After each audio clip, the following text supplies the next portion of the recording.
পল্লী বাংলার মেয়েরা ছোট থেকেই রন্ধনে নিপুণা হয়ে ওঠে। মা শারদাও শৈশব থেকেই গৃহস্থালী কর্মে হয়ে উঠেছিলেন সুনিপুণা। প্রত্যহ ব্রাহ্ম মুহূর্তে উঠে প্রাতকৃত্য সম্পন্ন করে নিজের মাকে তিনি গৃহস্থালীর কাজে সাহায্য করতেন। মা রান্না করতে না পারলে তিনি নিজেই রান্না করতেন। কেবল কচি হাতে ভাতের হাঁড়ি নামাতে পারতেন না, তাকে পিতার সাহায্য নিতে হতো।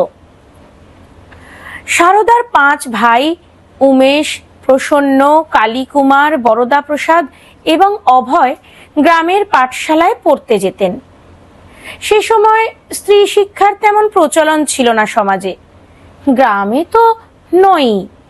কিন্তু শারদা মায়ের আজীবন শিক্ষার প্রতি অনুরাগ ছিল, তাই তিনি ছোটবেলায় ভাইদের সঙ্গে মাঝে মাঝে পাঠশালায় যেতেন। সেখানে তার কিছু কিছু অক্ষর জ্ঞানও হয়েছিল। বিবাহোত্তর কালে মা ঠাকুরের মেজদাদা রামেশ্বরের মেয়ে লক্ষ্মীমণির সাথে বর্ণ পরিচয় পড়তেন। ঠাকুরের নিজ ব্যবস্থাপনায় দক্ষিণেশ্বর মন্দিরের বাগানের কর্মচারী পীতাম্বরা ভান্ডারীর 11 বছরের ছেলে শরতের সাহায্যে শারদা ও লক্ষ্মীর বর্ণ পরিচয়ের 2য় ভাগ অবধি শিক্ষা হয়েছিল। তবে নিজের শিক্ষা বিষয়ে মা শরতের নাম তেমন করেননি, তাই মনে হয় তার সাহায্য লক্ষ্মী যতটা পেয়েছিলেন তার ততটা সুযোগ হয়নি। এখানে একটা বিষয় উল্লেখনীয় যে ঠাকুর নিজে পুঁথিগত বিদ্যাকে বলতেন চাল কলা বাঁধা বিদ্যা। তার কারণ তারা ব্রাহ্মণ পণ্ডিতের বংশ, পড়ে লিখে দক্ষিণা গ্রহণকারী পৌরোহিত্যই করতে হবে। এই বিদ্যা তো আসলে অপরা বিদ্যা। এই বিষয়ে খুব সহজভাবে একটু দার্শনিক প্রসঙ্গের আলোচনা করা যাক। কেন ঠাকুর পুঁথিগত শিক্ষাকে পছন্দ করতেন না তাও বোঝা দরকার। আমাদের জ্ঞান 4 প্রকারে হয়ে থাকে। 5টি জ্ঞানেন্দ্রিয়ের সঙ্গে যখন জাগতিক বিষয়ের সরাসরি যোগ হয় তখন আমরা প্রত্যক্ষ জ্ঞান লাভ করি। বাকি 3টি জ্ঞান প্রত্যক্ষ জ্ঞানের উপর নির্ভরশীল। যেমন প্রত্যক্ষ জ্ঞানের উপর ভিত্তি করে আমরা কিছু অনুমান করে থাকি, তাকে দার্শনিক ভাষায় অনুমিতি বলে। আবার প্রত্যক্ষ জ্ঞানের উপর নির্ভর করেই আমাদের একটি বস্তুর সঙ্গে অপর একটি বস্তুর সাদৃশ্য জ্ঞান হয়, একে তুলনাত্মক জ্ঞান বলে। বাকি রইল শাব্দ জ্ঞান, যা শব্দোচ্চারণের মাধ্যমে একে অপরের সঙ্গে কথা বলে বা বই পড়ে শব্দার্থ জ্ঞানের মাধ্যমে হয়। অতএব শাস্ত্রের জ্ঞানও শাব্দ জ্ঞানী। এই 4 প্রকার জ্ঞানকেই উপনিষদ বা বেদান্ত দর্শন নিকৃষ্ট জ্ঞান বা অপরাবিদ্যা বলেছে। হ্যাঁ, জাগতিক বিষয় জানার জন্য মানুষের এই 4টি জ্ঞানই আবশ্যক, তা না হলে জাগতিক ব্যবহার সম্ভব নয়। কিন্তু এই 4টি জ্ঞানের দ্বারাই মানুষ নিজেকে জানতে পারে না, অর্থাৎ আত্মচেতনার বোধ তার হয় না। দর্শনে একমাত্র আত্মচৈতন্যের জ্ঞানকেই পরাবিদ্যা বা শ্রেষ্ঠ জ্ঞান বলা হয়েছে। ঠাকুর জন্ম থেকেই ছিলেন আত্মচৈতন্যের আলোয় উদ্ভাসিত। তার যে ভাব সমাধি তা তো তার আত্মবোধে একীভূত হওয়ারই দৃষ্টান্ত। তবে সাধারণ মানুষের বোধে ঠাকুর যে একজন আত্মজ্ঞানী তা বোঝা সম্ভব ছিল না। তাই সকলে তার আচরণে অসঙ্গতি দেখতেন নিজের অজ্ঞতার জন্য। সেই পরাবিদ্যার যিনি শ্রেষ্ঠ সাধক পরমহংস, তিনি কেন অপরাবিদ্যারূপী অক্ষর শিক্ষা করবেন? যাই হোক, যে প্রসঙ্গে এই বিষয়ের অবতারণা, আবার সেখানে ফিরে যাই। এখানে লক্ষণীয় হলো যে ঠাকুর নিজে মা শারদা ও লক্ষ্মীর শিক্ষার ব্যবস্থা করে দেন। আসলে যে সমাজ তখনও স্ত্রী শিক্ষার স্বীকৃতি দেয়নি, ঠাকুর সেখানেই স্থাপন করলেন তার অনন্য দৃষ্টান্ত। এমনকি ঠাকুরের ভাগ্নের হৃদয় সারদার হাত থেকে বই কেড়ে নিয়ে বলেছিলেন, মেয়েদের বই পড়তে নেই, শেষে কি নাটক নভেল লিখবে? লক্ষ্মী বই ছাড়েননি।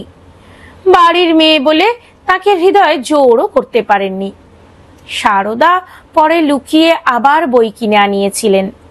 তখন লক্ষ্মী পাঠশালায় গিয়ে পড়ে এসে মাকে পড়াতেন।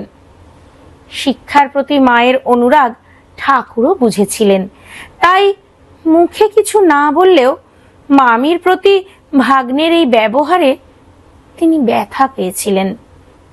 মা কিন্তু তার স্বভাব গুণে ভাগ্নের হৃদয়ের এতে কোনো দোষই দেখেননি। ঠাকুর যখন চিকিৎসার জন্য শ্যামপুকুরে ছিলেন, তখন ভব মুখুজ্জেদের একটি মেয়ে রোজ সারদার সঙ্গে গঙ্গা স্নানের কালে তাকে পড়াতো এবং আগের পড়াও ধরত। মা মুঠো করে পয়সা দিতেন বলে সকলে ভাবত তিনি গুনতে জানেন না।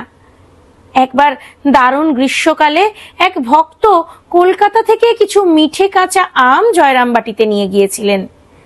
মা নিজে আম গুনতে গিয়ে বারংবার 6 পর্যন্ত গুনে গুলিয়ে ফেলছিলেন। শেষে বললেন, বাবা তুমি গুনে নাও। আবার হয়তো কোনো ভক্তের কাছে কখনো জানতে চেয়েছেন 6 গন্ডায় কত হয়। ভক্তের উত্তর শুনে তিনি শিশুর মতো হেসে উঠেছেন। অথচ সারদা মা তার দীক্ষিত ভক্তকে 108 বার জপের সংখ্যা বুঝিয়ে দিয়েছেন।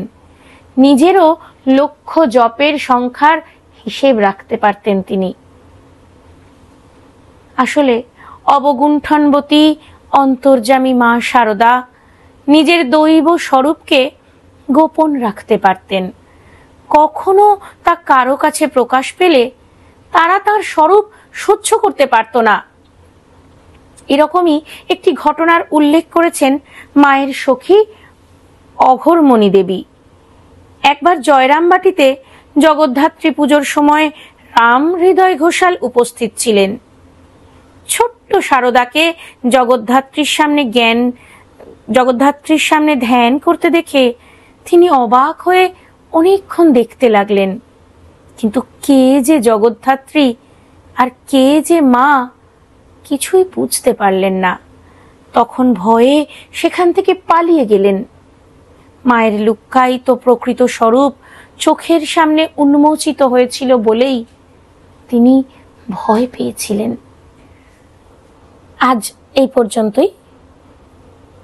আসলে প্রকৃত মানুষ হতে গেলে, যথার্থ একজন মানুষ হতে গেলে আমাদের দরকার প্রকৃত শিক্ষার।